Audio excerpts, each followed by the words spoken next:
Thank you, Catherine, and thanks to everyone at Founders Pledge who invited me to be here. It's already been a really fascinating evening, and I've enjoyed speaking with a few of you before the dinner.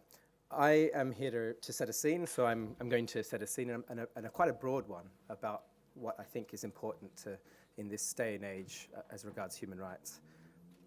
We live our lives in chapters that are punctuated by major world events. 1989, the fall of the Berlin Wall, September 11, 2001, and now 2016. We wake up and the world's a different place, less familiar, more uncertain. The firmament, the foundations for much we take for granted, shifts. So much suddenly seems up for grabs. So much that is precious now seems a little precarious. And today I think we live in political times. In political times, one often unavoidably has to take a stand. To simply go on, in a sense, oblivious to what is happening is to raise our collective discount rate and to risk the future.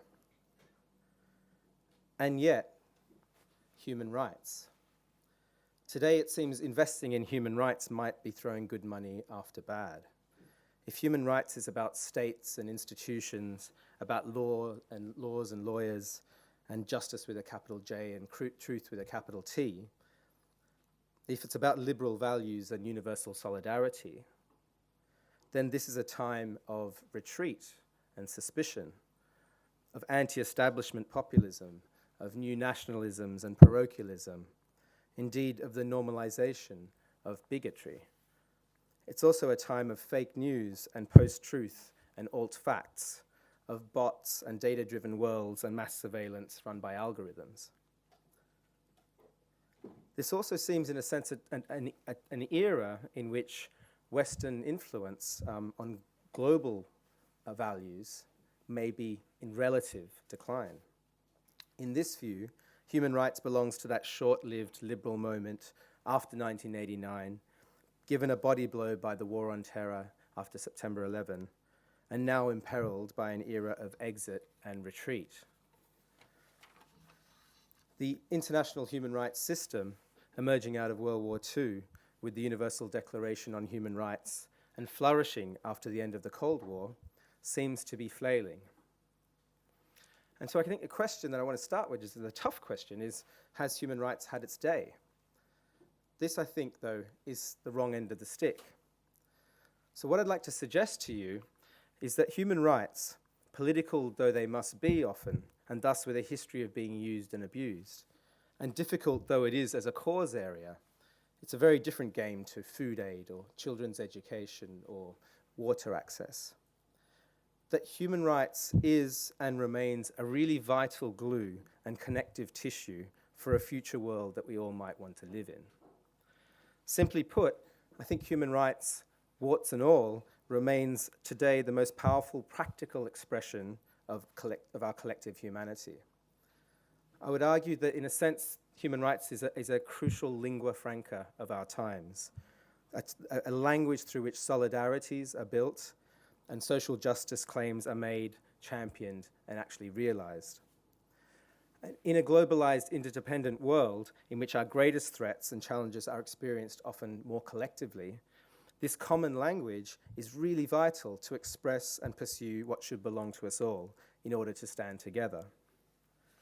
And in that sense, I think human rights is really alive and kicking in diverse and different places in the world, and we should not be so sort of dismissive or concerned about its fate.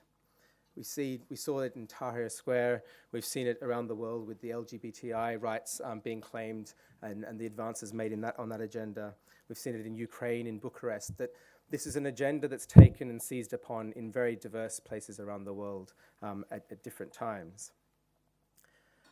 But that all said, it's true that human rights has a lot of baggage.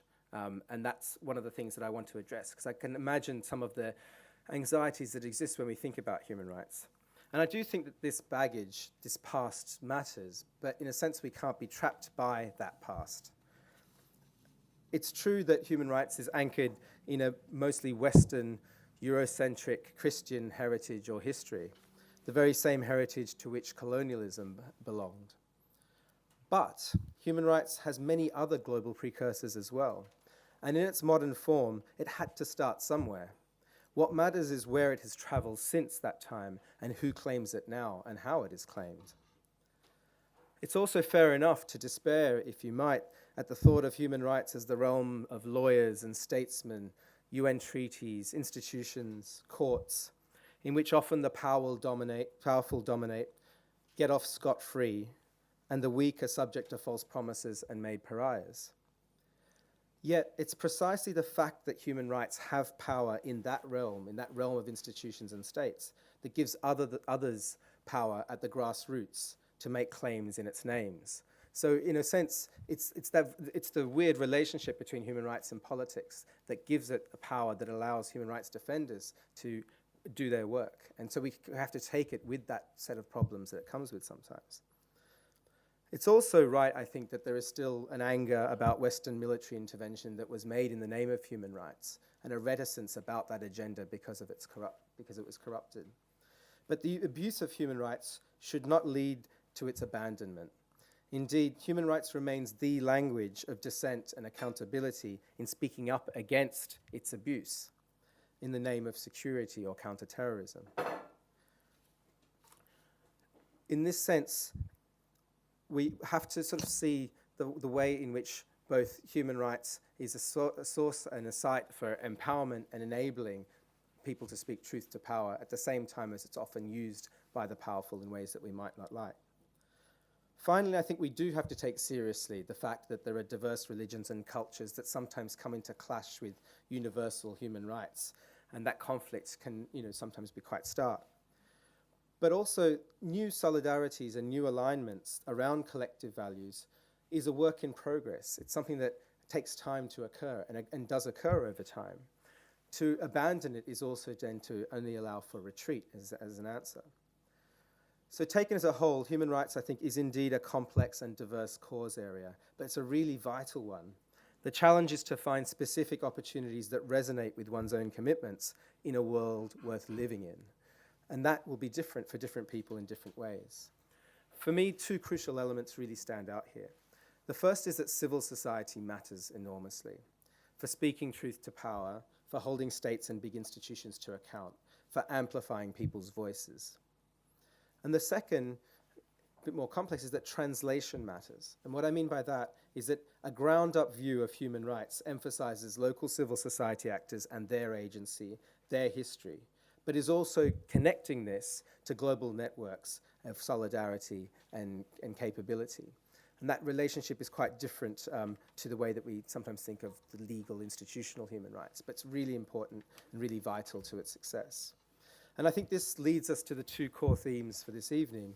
First, the strength of local interventions, that individuals, local civil society actors and communities possess often a greater understanding of the complex nature of the problems faced by communities and individuals.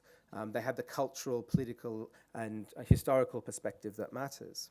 But they're often disconnected from institutional processes and from protections. There are opportunities to empower those actors in ways that really can bring about real change. And so in a sense, connecting that local and those actors to global networks of solidarity, of capability, is a really important part of what can be done. The second element here is the importance that we've highlighted around technology, data, and the idea of thinking about new human rights horizons. And I guess I want to link what we know, what I said at the beginning about viewing human rights as a language, as a sort of a language through which claims can be made and solidarities can be built, to the fact that world of communication is increasingly digitally mediated. And that means that there are new opportunities, but also new challenges.